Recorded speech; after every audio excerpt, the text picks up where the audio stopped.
على رسوله الكريم وعلى آله وصحبه أجمعين أما بعد فأعوذ بالله من الشيطان الرجيم بسم الله الرحمن الرحيم وإذا مس الإنسان الضر دعانا لجنبه أو قائدا أو قائما فلما كشفنا عنه ضره مر كأن لم يدعنا إلى ضر مسه كذلك زين للمسرفين ما كانوا يعملون وَلَقَدْ أَهْلَكْنَا الْقُرُونَ مِنْ قَبْلِكُمْ لَمَّا ظَلَمُوا وَجَاءَتْهُمْ رُسُلُهُم بِالْبَيِّنَاتِ وَمَا كَانُوا لِيُؤْمِنُوا كَذَلِكَ نَجْزِي الْقَوْمَ الْمُجْرِمِينَ ثُمَّ جَعَلْنَاكُمْ خَلَائِفَ فِي الْأَرْضِ مِنْ بَعْدِهِمْ لِنَنْظُرَ كَيْفَ تَعْمَلُونَ۔ ایک انسان کی عجیب حالت اللہ تعالیٰ نے بیان فرمائی ہے۔ پیچھے منکرین توحید اور منکرین آخرت کی ایک حالت کو بیان فرمایا تھا۔ اس کا خلاصہ یہ تھا کہ وَلَوْ يُعَجِّلُ اللَّهُ لِلنَّاسِ شَرَّ اسْتِعْجَالِهِم بِالْخَيْرِ لَقُضِيَ إِلَيْهِمْ أَجَلُهُم۔ یہ جو منکرین توحید اور منکرین رسالت، منکرین آخرت، یہ جو ایک چیز کی اللہ تعالیٰ سے دعا کر رہے ہیں، یہ دعا ان کے حق کے اندر بد دعا ہے، یہ دعا نہیں ہے۔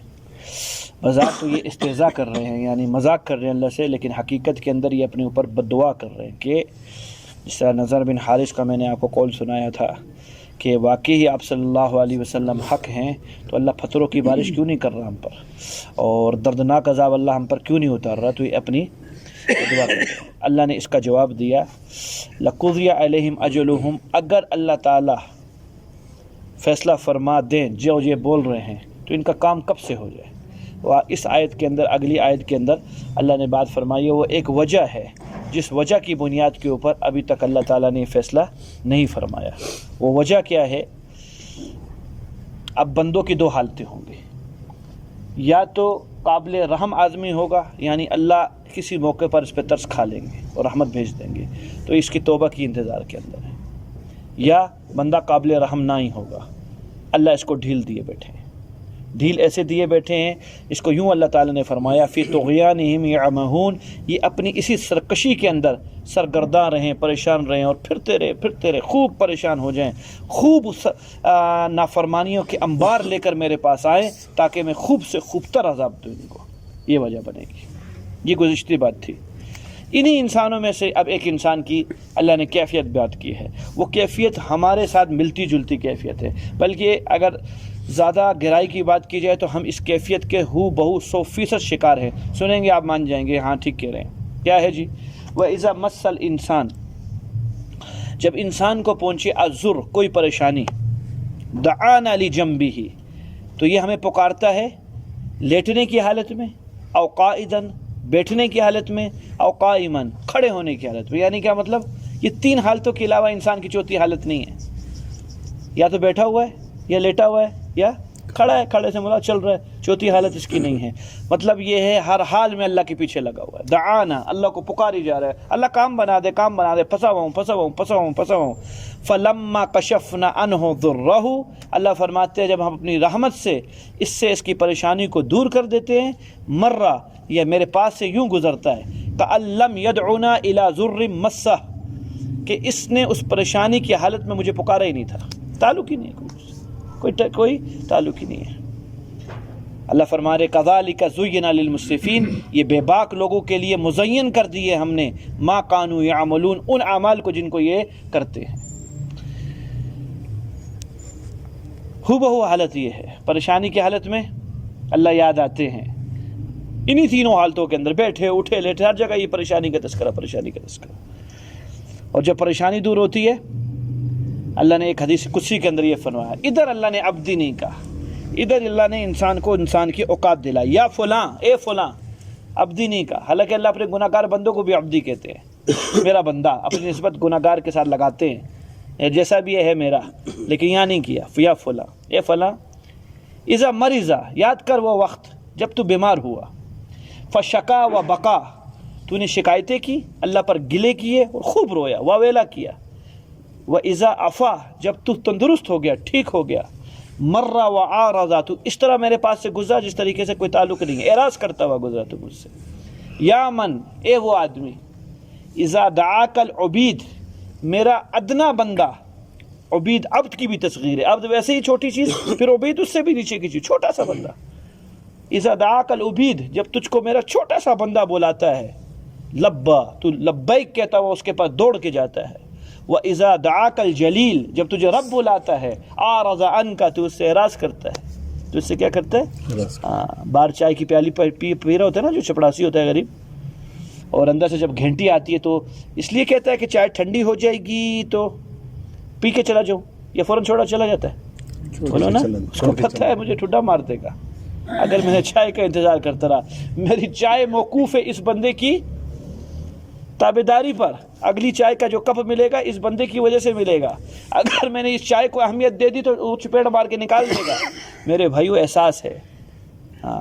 اللہ تعالیٰ کو مجھے معاف فرمانا، اتنی اہمیت بھی ہم نے نہیں دی، اتنی اہمیت بھی نہیں دی کہ اللہ کی بات پر. ایک صاحب تھے، ہم پڑھا کرتے تھے فاروقیہ میں، عصر کے بعد گشتیں کیا کرتے تھے، تو مغرب کے قریب آ رہے تھے مدرسے میں، تو مدرسے کے گیٹ پر کراچی کی آبادی ہے، رشکش ہوتا ہے ہر وقت.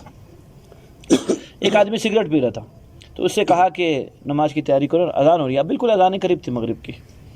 تو کہا اسراف اللہ نے منع نہیں فرمایا. میں رک گیا. میں کیا مطلب؟ کہا یہ ضیاء مال ہے، سگریٹ جلایا ہوا ہے، یہ تو 5-10 روپے کا ملتا ہے، نقصان کر رہا ہوں ضیاء کا. میں نے کہا سگریٹ کی اہمیت ہے، اللہ کے حکم کی اہمیت نہیں ہے. آج میں اس فہیم بھائی کو ایک سنا رہا تھا، علی الخواص رحمۃ اللہ علیہ کا قول انہوں نے تنبیہ المختارین میں لکھا ہے. روح کام گئی ان کی بات کو سن کے.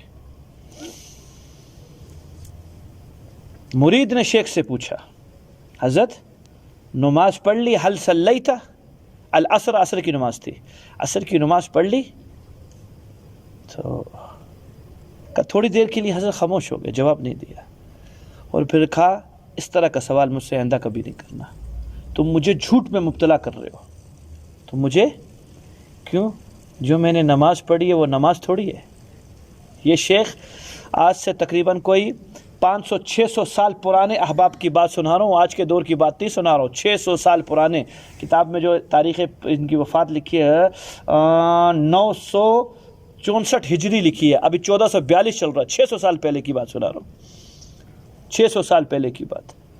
ابھی قریب کے 70 سال 80 سال جو پہلے کے اہل اللہ گزرے، وہ یہ فرمایا کرتے تھے کہ جب میں سجدہ کرتا ہوں تو مجھے محسوس ہوتا ہے کہ اللہ پیار کر رہے ہیں.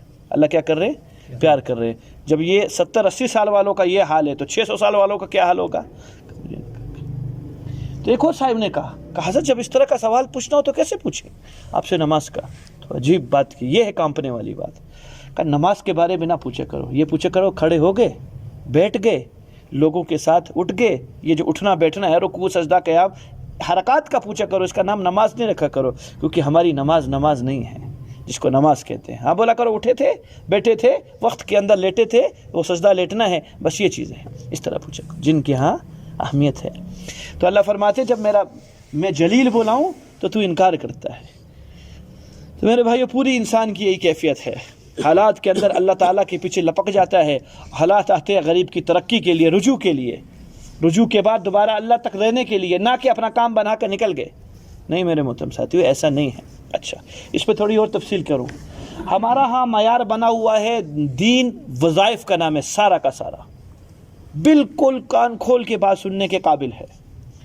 یاد رہے جس آدمی کی زندگی میں سنت نہیں ہے کوئی وظیفہ اس کا قابل قبول نہیں ہے. اللہ رحمت سے تو کافر کی دعا بھی قبول کرتے ہیں. ایک دفعہ مجھے یاد ہے اچھی طرح، کسی درس کے اندر اس طرح کا موضوع آیا تھا، میں نے بات کی تھی، تو ایک صاحب نے کہا تھا کہ میں تو سورہ یاسین پڑھتا ہوں کام ہو رہا ہے، یا فلاں بندے کو دم کرتا ہوں تو کام ہو رہا ہے. خیر ان کی عزت کو ملحوظ رکھتے ہوئے میں نے یہ جواب نہیں دیا تھا، تو آج جواب دے رہا ہوں ان کی عدم موجودگی کے اندر کہ فضائل اعمال میں بھی حضرت شیخ نے لکھا ہے اور دیگر کتابوں میں بھی بعض اوقات رحمت سے اللہ کافر کی دعا بھی قبول کر لیتے. تو کیا خیال ہے کافر بھی کہے کہ جی دعائیں تو قبول ہو جاتی ہے؟ بولو نا. بعض اوقات رحمت سے اللہ کس کی دعا قبول کر لیتے ہیں؟ وظائف وغیرہ یہ اصل نہیں ہے، اصل اتباع سنت ہے. آیا بندہ اشرف علی تھانوی رحمۃ اللہ علیہ کے پاس، حضرت کے پاس فرمایا حضرت کوئی وظیفہ دے دیجئے، آپ صلی اللہ علیہ وسلم کی زیارت کرنا چاہتے ہو. کا امت کے لیے انتہائی افسوس کا درجہ ہے کہ اپنے نبی کو دیکھنے کے لیے وظیفوں کی ضرورت پڑتی ہے. اس کو انتہائی افسوس کا درجہ ہے. اتنا شوق ہے تو اتباع کر، اتنا شوق ہے تو کیا کر، اتباع کر آپ صلی اللہ علیہ وسلم کی. اس پر بھی زیارت مستلزم نہیں ہے کہ پکی بات ہے زیارت ہو جائے گی، لیکن یہ بات پکی ہے کہ اللہ کے نبی مل جائیں گے، یہ پکی ہے. اتباع پر کیا مل جائیں گی؟ چھٹ چکے ہیں. رسم و رواج نے 100 بندے آتے ہیں ادھر بیٹھے ہوئے، بنایا دارالفتہ ہے، لینے وظائف کے لیے آتے ہیں. مول صاحب روزی کا مسئلہ، وظیفہ بتا دو. مول صاحب فلاں کام کر دو، اس کو یہ کر دو، اس کو کر. جب تک زندگیوں میں سنت نہیں ہوگی اس وقت تک وظیفے کام نہیں آئیں گے. کچھ بھی کر لیں، کچھ بھی کر لیں، جب تک زندگی میں سنت نہیں آئے گی. تو یہ جو فرما رہے ہیں اللہ رب العزت کہ میرے بندو تمہاری حالتوں میں سے ایک حالت یہ ہے کہ پریشانی کی حالت میں تم دوڑتے ہو، کبھی وظائف کی طرف، کبھی پیر صاحب کی طرف، کبھی فلاں کی طرف، کبھی فلاں کی طرف. اصل کیا ہے؟ جہاں سے دروازہ کھلا بند ہوا ہے یہیں سے دروازہ کھلے گا. اللہ نے بند کیا ہے، اللہ ہی دروازہ کھولیں گے. لب کو اللہ رب العزت کی طرف. دروازے کیسے کھلتے ہیں یہ اللہ جانتے ہیں، اصول اللہ کو بتانے کی ضرورت نہیں ہے، اللہ خوب جانتے ہیں. تو ان لوگوں کی ایک حالت بیان فرمائی، کن کی؟ یہی منکرین مکہ کی، منکرین توحید کی، مشرکین مکہ کی. کیا یہ پکارتے تو ہیں خوشحالی کی حالت میں اپنے غیروں کو، اپنے بتوں کو، لات کو، منات کو، عزا کو، فلان کو، فلان کو. لیکن جب ان کو غم آتا ہے تو لات بھی بھولتا ہے، منات بھی بھولتا ہے. وہ ان کو لات مار کے چلے جاتے ہیں. اصل پھر کہاں آتے ہیں؟ یہ اللہ کی طرف. جیسے ہی اللہ ان کا کام بناتا ہے اس کے بعد دوبارہ ضد عناد ہر درمی کی وجہ سے دوبارہ لات منات کو پکارتے، پھر اللہ ان کو بھول جاتا ہے. اصل تو آیت ان کے لیے اتری تھی، لیکن خدا نہ بدقسمتی سے آج اس آیت کے مصداق میں اور آپ بنے ہوئے ہیں. اتری کن کے لیے تھی؟ کفار مکہ کے لیے. لیکن مسلمانوں کا آج عقیدہ ہو بہو وہی بنا ہوا ہے. غم آیا اللہ کے پاس پہنچ گئے، غم چلا گیا، چھٹی ہو گیا معاملہ، اللہ غائب ہو گئے.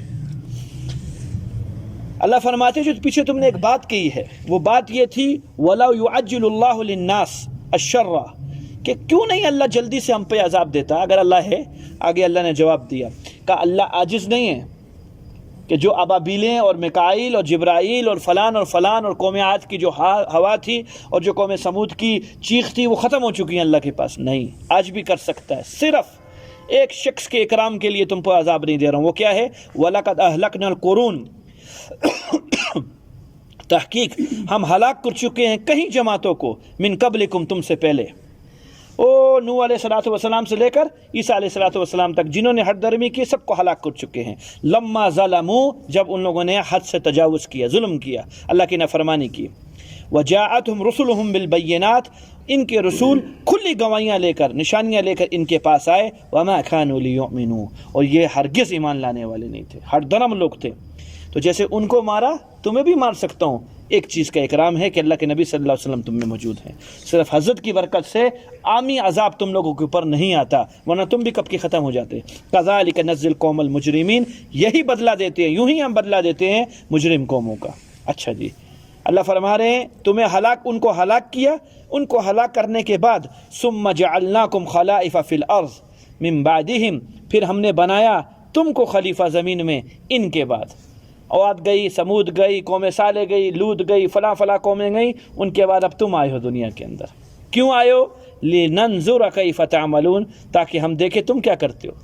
باطنی طور پہ تو اللہ جانتے ہیں کیا کریں گے، اللہ کو تو قیامت تک کا علم ہے. ظاہری طور پر دیکھنا چاہتے ہیں کہ تم اعمال کیا کرو گے، انہی کے نقش قدم پہ چلو گے یا ہماری ترتیب پر چلو گے. تو پتہ کیا چلا، خلافت عیش کے لیے نہیں ہے، مستی کے لیے نہیں ہے، آرام کے لیے نہیں ہے. خلافت بہت بڑی آزمائش ہے. خلافت کیا ہے؟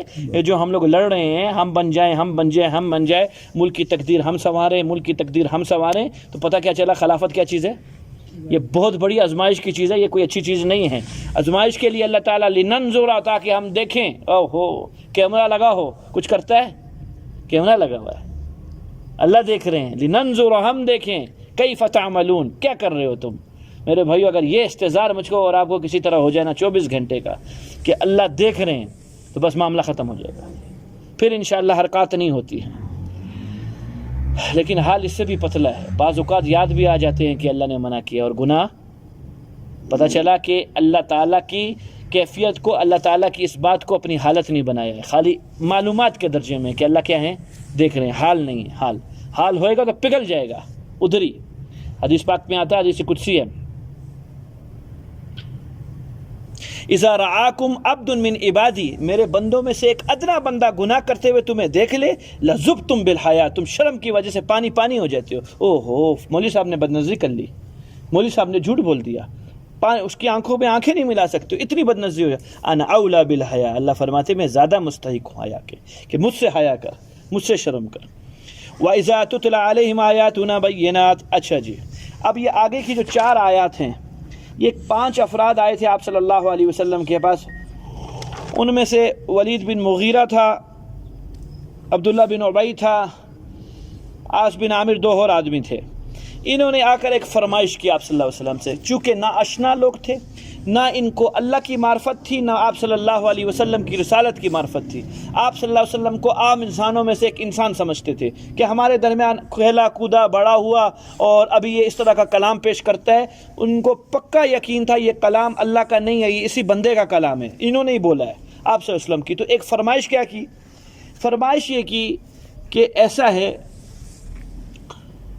پہلے تو کوئی بات ہم دونوں کے درمیان میں بن نہیں رہی جس پر اتفاق ہو جائے۔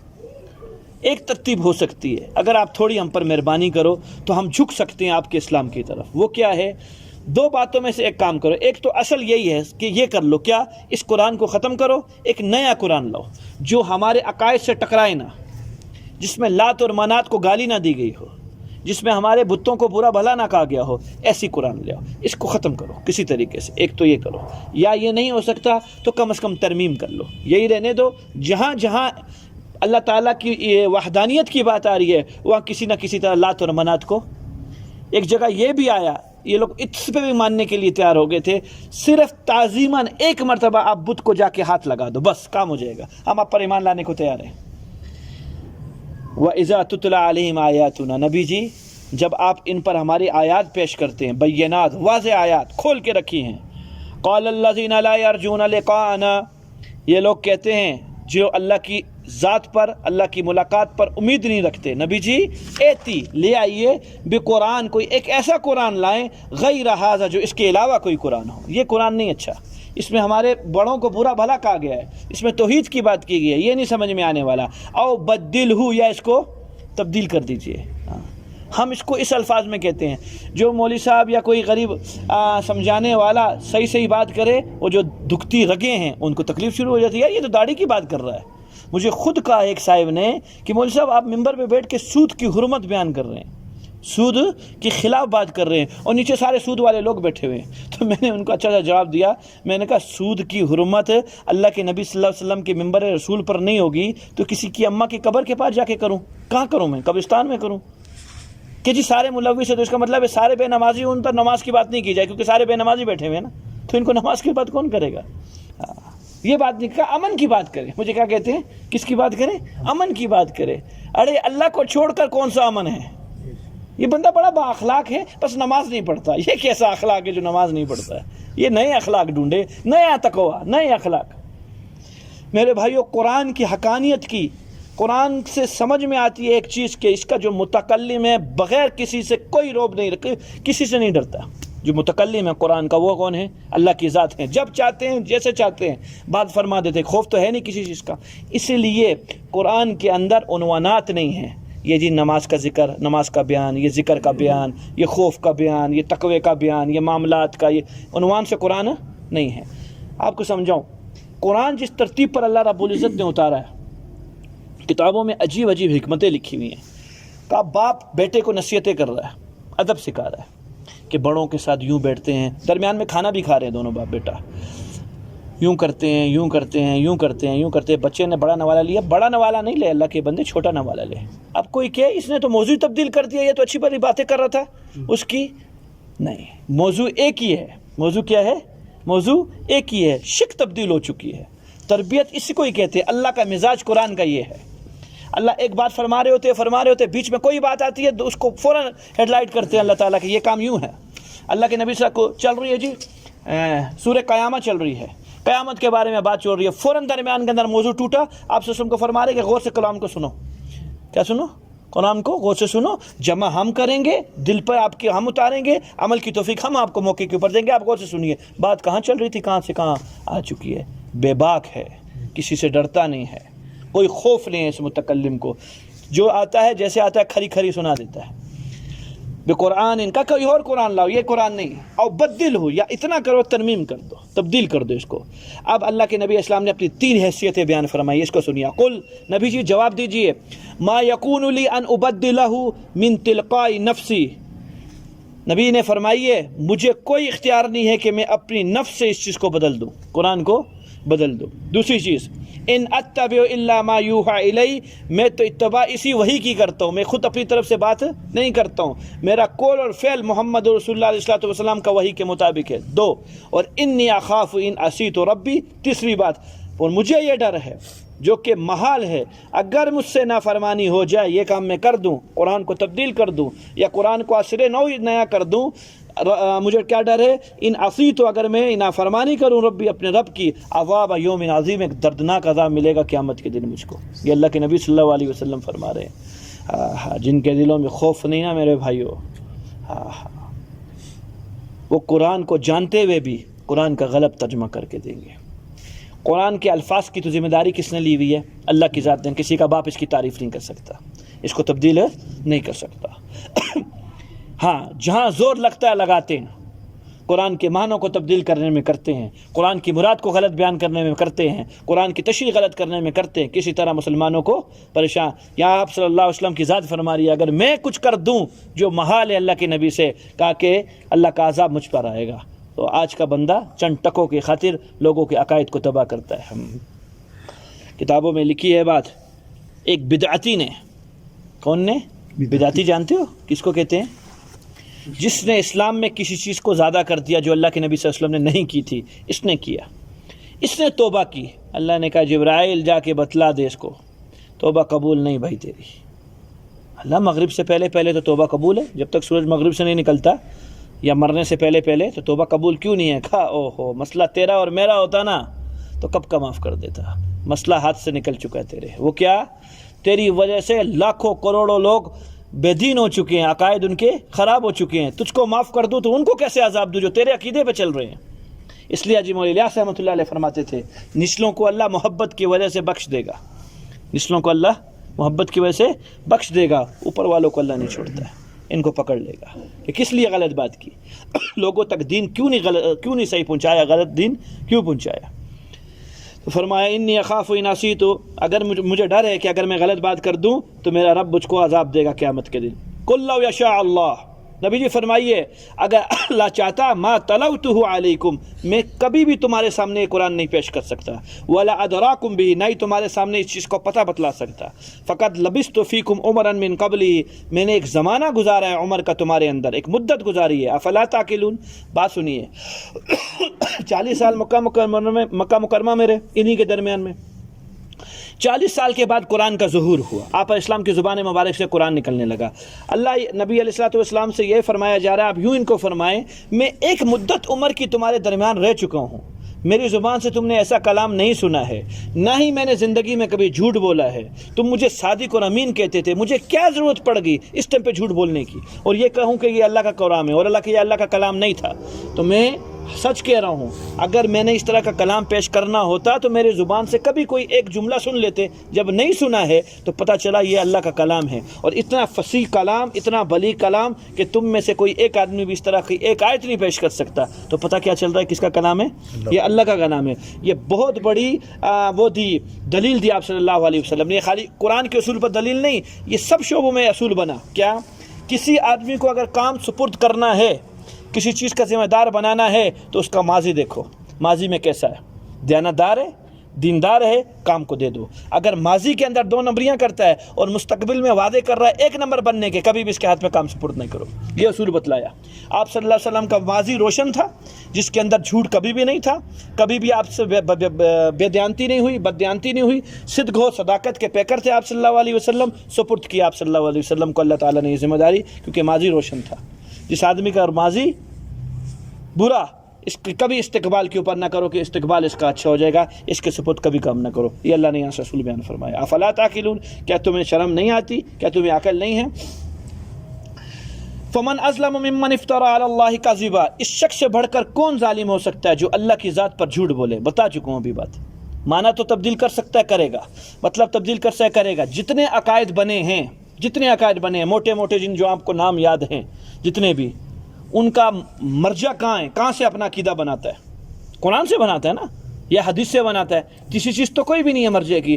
تو کیا قرآن کا ترجمہ جس طرح ابھی ہم لوگ کر رہے ہیں یا تفسیر میں لکھا ہے، اس نے وہی والا ترجمہ کیا ہے؟ نہیں، وہ تو اپنی طرف سے ترجمہ کرے گا. یہ فرما رہے ہیں فمن اظلم ممن افترى علی اللہ کاذبا، اس سے بڑا ظالم کون جو اللہ کی ذات پہ جھوٹ بولے کہ جی اللہ نے یوں فرمایا ہے. حدیث پاک میں آتا ہے من کذب علی متعمدا، جس نے مجھ پر جان بوجھ کر جھوٹ بولا، فلیتبوا مقعدہ من النار، وہ اپنا ٹھکانہ جہنم بنا لے. کہ جی حدیث میں آیا ہے، اور حدیث نہیں تھی، وہ اس کو پتہ تھا کہ حدیث نہیں تھی. خصوصاً ہماری جماعت والے ساتھی یہ جو بیان وغیرہ کرتے ہیں، تحقیق کے بغیر کوئی بات نہ کریں. تحقیق کے بغیر کہ جی حدیث میں یوں آتا ہے، اللہ جانے وہ حدیث ہے یا نہیں ہے، گناہ ملے گا. تحقیق ہر بات پہ مفہوم کا لفظ کے قرآن کی آیت کا مفہوم ہے. مفہوم کا مطلب کیا؟ مجھے یہ سمجھ میں آئی ہے، اب بچا ہو جائے گا. حدیث کا مفہوم یہ ہے کہ مجھے یہ سمجھ میں آئی ہے، اب غلطی بھی ہوگی تو کوئی بچا ہو جائے گا، ورنہ کا اور کی غلطی بھی قبول نہیں ہے. کا اور کی آپ نے نہیں مشکات پڑھتے تھے، راوی نے یہ کہا یا یہ کہا، اب یہ اس کو احتمال ہو گیا کہ یہ الفاظ اللہ کے نبی نے کہتے ہیں، یہ کہتے، فوراً اس نے تصریح کر دی، اس چیز کی لوگوں کے سامنے وضاحت کر دی. تو خیال کیا جائے، ورنہ معاملہ ظلم کے اندر آ رہا ہے. فرمایا اس سے بڑا ظالم کون جو اللہ کی ذات پہ جھوٹ بولے، او کذب بآیاتہ، یا اللہ کی آیات کو جھٹلائے. انہ لا یفلح المجرمون، اللہ تعالیٰ مجرموں کو کبھی نہیں کامیاب فرمائیں گے. وَيَعْبُدُونَ مِن دُونِ اللَّهِ مَا لَا يَضُرُّهُمْ وَلَا يَنفَعُهُمْ. تفصیل ہے زندگی رہی انشاءاللہ کل، اللہ نے چاہتا. اللهم صل على محمد وعلى آل محمد وبارك وسلم. ربنا آتنا في الدنيا حسنة وفي الآخرة حسنة وقنا عذاب النار. آمين. اللہ